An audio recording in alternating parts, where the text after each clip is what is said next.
ओम नमो भगवते वासुदेवाय नमः। ओम श्री परमात्मने नमः। श्रीमद् भगवद गीता अध्याय 11।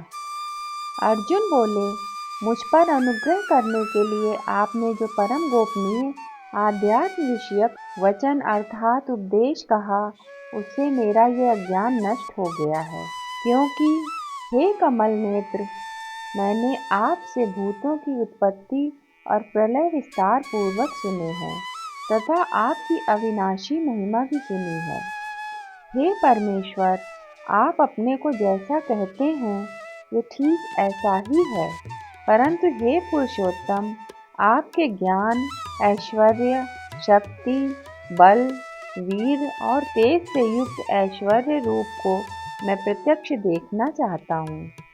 हे प्रभु, यदि मेरे द्वारा आपका वो रूप देखा जाना शक्य है, ऐसा आप मानते हैं, तो हे योगेश्वर, उस अविनाशी स्वरूप का मुझे दर्शन कराइए।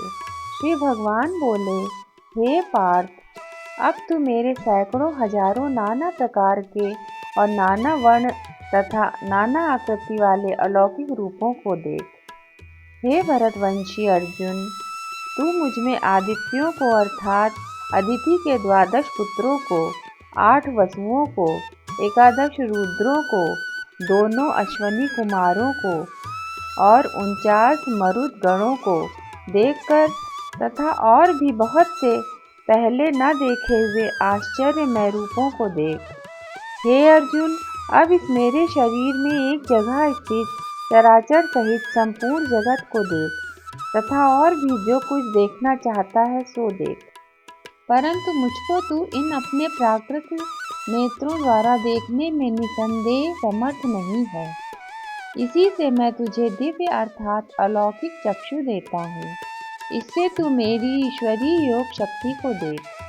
संजय बोले, हे राजन, महायोगेश्वर और सब पापों के नाश करने वाले भगवान ने इस प्रकार कहकर उसके पश्चात अर्जुन को परम ऐश्वर्य युक्त दिव्य स्वरूप को दिखलाया।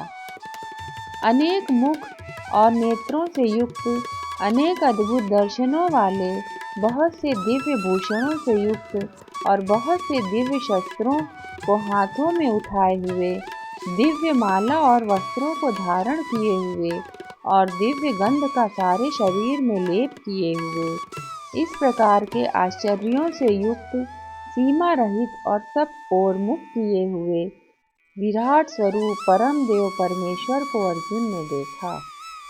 आकाश में 1000 सूर्यों के एक साथ उदय होने से उत्पन्न जो प्रकाश हो, वो भी उस विश्व रूप परमात्मा के प्रकाश के सदृश कदाचित ही हो। पांडुपुत्र अर्जुन ने उस समय अनेक प्रकार से विभक्त अर्थात पृथक पृथक संपूर्ण जगत को देवों के देव श्री कृष्ण भगवान के उस शरीर में एक जगह स्थित देखा।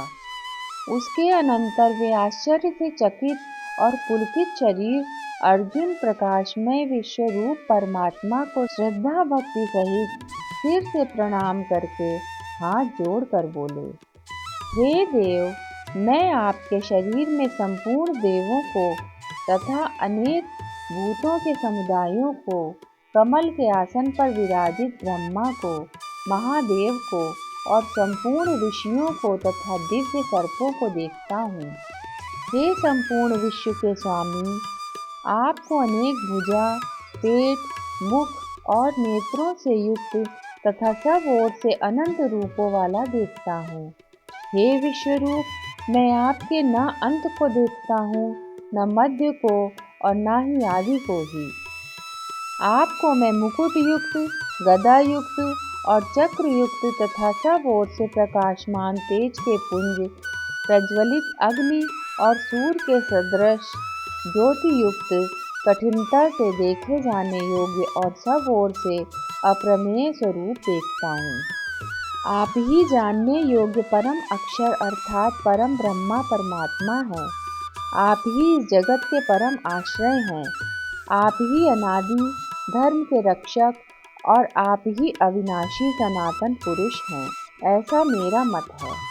आपको आदि, अंत और मध्य से रहित अनंत सामर्थ्य से युक्त, अनंत भुजा वाले, चंद्र सूर्य रूप नेत्रों वाले, प्रज्वलित अग्नि रूप मुख वाले और अपने तेज से इस जगत को संतप्त करते हुए देखता हूँ।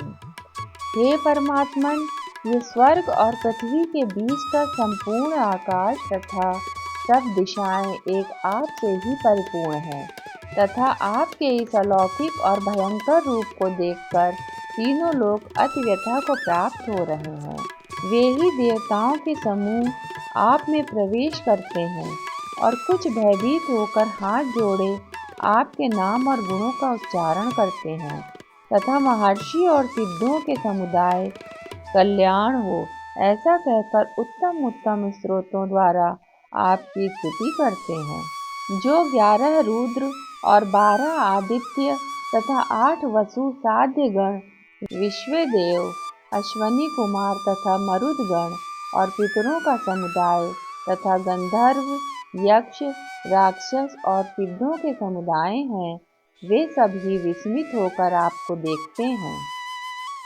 हे महाबाहो, आपके बहुत मुख और नेत्रों वाले, बहुत हाथ, जंघा और पैरों वाले, बहुत उदरों वाले और बहुत सी दाढ़ों के कारण अत्यंत विकराल महान रूप को देखकर सब लोग व्याकुल हो रहे हैं तथा मैं भी व्याकुल हो रहा हूँ। क्योंकि हे विष्णु, आपको स्पर्श करने वाले देदीप्यमान अनेक वर्णों से युक्त तथा फैलाए हुए मुख और प्रकाशमान विशाल नेत्रों से युक्त आपको देखकर भयभीत अंतःकरण वाला मैं धीरज और शांति नहीं पाता हूँ। दाढ़ों के कारण विकराल और प्रलय काल की अग्नि के समान प्रज्वलित आपके मुखों को देखकर मैं दिशाओं को नहीं जानता हूँ और सुख भी नहीं पाता हूँ। इसीलिए हे देवेश, हे जगन निवास, आप प्रसन्न हो।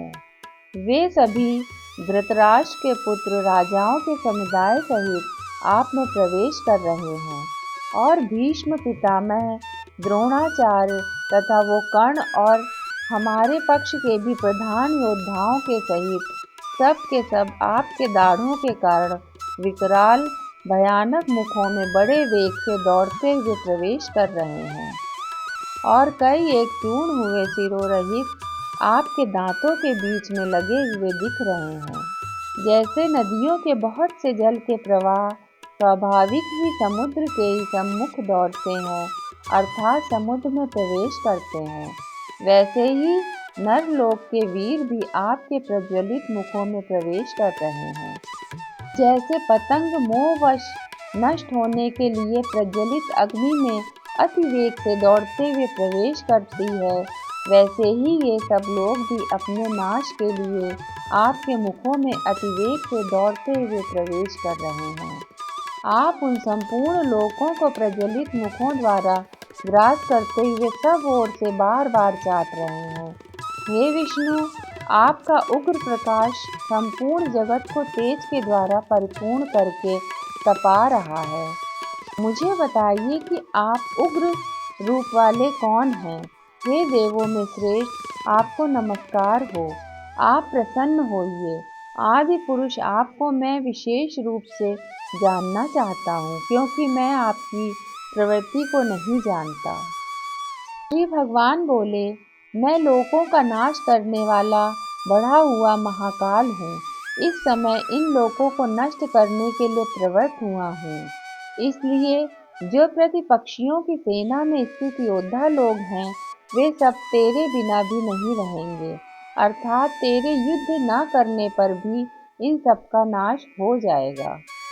अतएव तू उठ, यश प्राप्त कर और शत्रुओं को जीत धन धान्य से संपन्न राज्य को भोग। ये सब शूरवीर पहले ही से मेरे द्वारा मारे हुए हैं। हे सव्यसाचिन, तू तो केवल निमित्त मात्र बन जा। द्रोणाचार्य और भीष्म पितामह तथा जयद्रथ और कर्ण तथा और भी बहुत से मेरे द्वारा मारे हुए शूरवीर योद्धाओं को तू मार।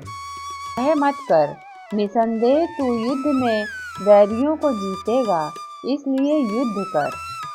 संजय बोले, केशव भगवान के इस वचन को सुनकर मुकुटधारी अर्जुन हाथ जोड़कर कांपता हुआ नमस्कार करके फिर भी अत्यंत भयभीत होकर प्रणाम करके भगवान श्री कृष्ण के प्रति गदगद वाणी से बोले, हे अंतर्यामी, यह योग्य ही है कि आपके नाम, गुण और प्रभाव के कीर्तन से जगत अति हर्षित हो रहा है और अनुराग को भी प्राप्त हो रहा है तथा भयभीत राक्षस लोग दिशाओं में भाग रहे हैं और सब सिद्धि गणों के समुदाय नमस्कार कर रहे हैं। हे महात्मन, ब्रह्मा के भी आदिकर्ता और सबसे बड़े आपके लिए वे कैसे नमस्कार न करें, क्योंकि हे अनंत, हे देवेश, हे जगत निवास, जो सत असत और उनसे परे अक्षर अर्थात सच्चिदानंद घन ब्रह्मा है, वो आप ही हैं। आप आदिदेव और सनातन पुरुष हैं। आप इस जगत के परम आश्रय हैं और जानने वाले हैं तथा जानने योग्य और परम धाम हैं। हे अनंत रूप, आपसे ये सब जगत व्याप्त अर्थात परिपूर्ण है। आप वायु, यमराज, अग्नि, वरुण, चंद्रमा, प्रजा के स्वामी ब्रह्मा और ब्रह्मा के भी पिता हैं। आपके लिए हजारों बार नमस्कार, नमस्कार हो। आपके लिए फिर भी बार बार नमस्कार, नमस्कार। हे अनंत सामर्थ्य वाले, आपके लिए आगे से और पीछे से भी नमस्कार। हे सर्वात्मन, आपके लिए सब ओर से ही नमस्कार हो, क्योंकि अनंत पराक्रमशाली आप समस्त संसार को व्याप्त किए हुए हैं। इससे आप ही सर्वरूप हैं। आपके इस प्रभाव को न जानते हुए आप मेरे सखा हैं, ऐसा मानकर प्रेम से अथवा प्रमाद से मैंने हे कृष्ण, हे यादव, हे सखे, इस प्रकार जो कुछ बिना सोचे समझे हठात कहा है। और हे अच्युत, आप जो मेरे द्वारा विनोद के लिए विहार, शैया, आसन और भोजन आदि में अकेले अथवा उन सखाओं के सामने भी अपमानित किए गए हैं, वो सब अपराध अप्रमेय स्वरूप अर्थात अचिंत्य प्रभाव वाले आपसे मैं क्षमा करवाता हूँ। आप इस चराचर जगत के पिता और सबसे बड़े गुरु एवं अति पूजनीय हैं। हे अनुपम प्रभाव वाले, तीनों लोकों में आपके समान भी दूसरा कोई नहीं है, फिर अधिक तो कैसे हो सकता है। अतएव हे प्रभु, मैं शरीर को भलीभांति चरणों में निवेदित कर प्रणाम करके स्तुति करने योग्य आप ईश्वर को प्रसन्न होने के लिए प्रार्थना करता हूँ। हे देव, पिता जैसे पुत्र के, सखा जैसे सखा के और पति जैसे प्रियतमा पत्नी के अपराध सहन करते हैं, वैसे ही आप भी मेरे अपराध को सहन करने योग्य हैं। मैं पहले न देखे हुए आपके इस आश्चर्यमय रूप को देखकर हर्षित हो रहा हूँ और मेरा मन भय से अति व्याकुल भी हो रहा है। इसलिए आप इस अपने चतुर्भुज विष्णु रूप को ही मुझे दिखलाइए। हे देवेश, हे जगन निवास, प्रसन्न होइए। मैं वैसे ही आपको मुकुट धारण किए हुए तथा गदा और चक्र हाथ में लिए हुए देखना चाहता हूँ। इसलिए हे विश्वरूप, हे सहस्त्रबाहो, आप उसी चतुर्भुज रूप से प्रकट होइए। श्री भगवान बोले, हे अर्जुन, अनुग्रह पूर्वक मैंने अपनी योग शक्ति के प्रभाव से ये मेरा परम तेजोमय सबका आदि और सीमा रहित विराट रूप तुझको दिखलाया है, जिसे तेरे अतिरिक्त दूसरे किसी ने पहले नहीं देखा था। हे अर्जुन, मनुष्य लोक में इस प्रकार विश्व रूप वाला मैं न वेद और न यज्ञों के अध्ययन से, न दान से, न क्रियाओं से और न उग्र तपों से ही तेरे अतिरिक्त किसी दूसरे के द्वारा देखा जा सकता हूँ। मेरे इस प्रकार के इस विकराल रूप को देखकर तुझको व्याकुलता नहीं होनी चाहिए और मूढ़ भाव भी नहीं होना चाहिए। तू भय रहित और प्रीति युक्त मन वाला होकर उसी मेरे इस शंख चक्र गदा पद्म युक्त चतुर्भुज रूप को भी फिर से देख। तू भय रहित और प्रीति युक्त मन वाला होकर उसी मेरे शंख चक्र गदा पद्म युक्त चतुर्भुज रूप को फिर से देख। संजय बोले, वासुदेव भगवान ने अर्जुन के प्रति इस प्रकार कहकर फिर वैसे ही अपने चतुर्भुज रूप को दिखलाया और फिर महात्मा श्री कृष्ण ने सौम्य मूर्ति होकर इस भयभीत अर्जुन को धीरज दिया। अर्जुन बोले, हे जनार्दन, आपके इस अति शांत मनुष्य रूप को देखकर मैं स्थिर चित्त हो गया हूँ और अपनी स्वाभाविक स्थिति को प्राप्त हो गया हूँ। श्री भगवान बोले, मेरा जो चतुर्भुज रूप तुमने देखा है ये सुदूरदर्श है, अर्थात इसके दर्शन बड़े ही दुर्लभ हैं। देवता भी सदा इस रूप के दर्शन की आकांक्षा करते रहते हैं। जिस प्रकार तुमने मुझको देखा है, इस प्रकार चतुर्भुज रूप वाला मैं न वेदों से, न तप से, न दान से और न यज्ञ से ही देखा जा सकता हूँ। परंतु हे परंतप अर्जुन, अनन्य भक्ति के द्वारा इस प्रकार चतुर्भुज रूप वाला मैं प्रत्यक्ष देखने के लिए, तत्व से जानने के लिए तथा प्रवेश करने के लिए, अर्थात एक ही भाव से प्राप्त होने के लिए भी शक्य हूँ।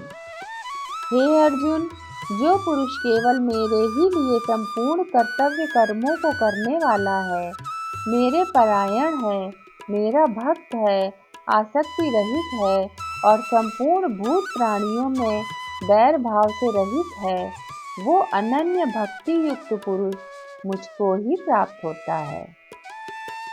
हरि ओम तत्सत।